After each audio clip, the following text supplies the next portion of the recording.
His fist landed so fast I didn't even taste the pain, just the shock. The room went silent. Forks hovered mid-air. Glasses froze halfway to lips. Before I could breathe, his hand twisted in my hair, yanking me to the ground.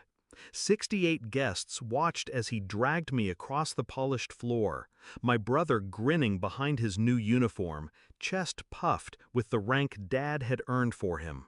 Nobody moved to help, not my mother, not my brother. Just whispers, quick and poisonous. He dropped me at the edge of the dining table like I was nothing. "You're an embarrassment," he spat. I didn't cry. I stood up, smoothed my dress, and memorized every face in the room. The family before the rot. I used to think my father was a hero.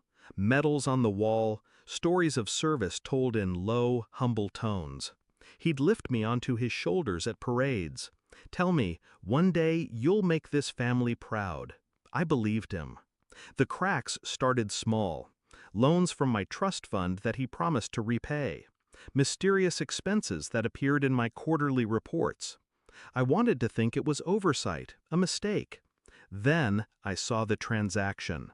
$612,000 wired to a retired general 3 weeks before my brother's promotion ceremony.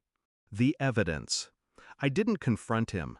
Instead, I started pulling records, bank statements, emails, transfers from my trust routed through shell accounts into the general's private holdings. The general had a son-in-law in the promotions office. It was clean, invisible to anyone who didn't know where to look. I did. The shift. Anger would have been easy, but easy doesn't get results. I needed precision. Step 1, lock down my remaining assets. Quietly transfer liquid funds into an account under my attorney's control. Step 2, build a timeline of every illegal transaction tied to my trust. Step 3, gather allies. I called an old family friend, an investigative journalist with a specialty in military corruption. Sent him everything. No commentary, no emotion, just proof. The plan. The promotion party was my stage. My father had invited every superior, every political connection he wanted to impress. He was sure the night would seal my brother's career. I made sure it sealed their fate instead. The journalist promised me one thing: give me 24 hours after the party, don't tip your hand. The party. The ballroom smelled of expensive wine and polished brass. Dad was holding court, telling stories about our family's legacy. My brother preened in his new uniform, the rank shining like a bought crown. I kept my distance, played the quiet, dutiful daughter, smiled when spoken to. Then came the punch, the dragging, his voice echoing in the silence. I didn't fight back. I let the humiliation hang in the air. Let them think they'd broken me.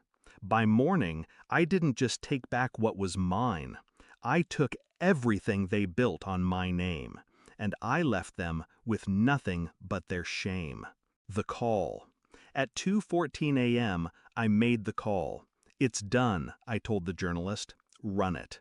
By morning, it was everywhere. Front page, broadcasts, a detailed exposé outlining exactly how my father had siphoned funds from his own daughter's trust to buy my brother's rank. The bank records, the wire transfers, the emails, names, dates, amounts, all printed in black and white. The headline was brutal: "Decorated officer buys son's rank with stolen family funds." The collapse. By noon, military police were at the house. My father's uniform was stripped from him on the front lawn, neighbors watching. My brother's promotion was rescinded, pending formal charges for accepting a fraudulent rank. Every guest from the party saw their photos on the news, tagged at the celebration. The general who took the bribe resigned before sunset. His son-in-law was under investigation by morning. The confrontation. Dad called me from the holding cell. His voice was hoarse. "You ruined us." "No," I said, calm as glass. "You ruined yourself." I just turned on the lights. He hung up. The aftermath. The trust fund was restored in full, court ordered. My father's pension was frozen. My brother's career was over before it began. Mom tried to reach out once. I let the call go to voicemail. Reflection. I think about that night sometimes. The sound of my hair scraping the floor. The weight of every eye on me. They thought they were showing the world my weakness. They were really giving me my opening. By morning, I didn't just take back what was mine. I took everything they built on my name. And I left them with nothing but their shame.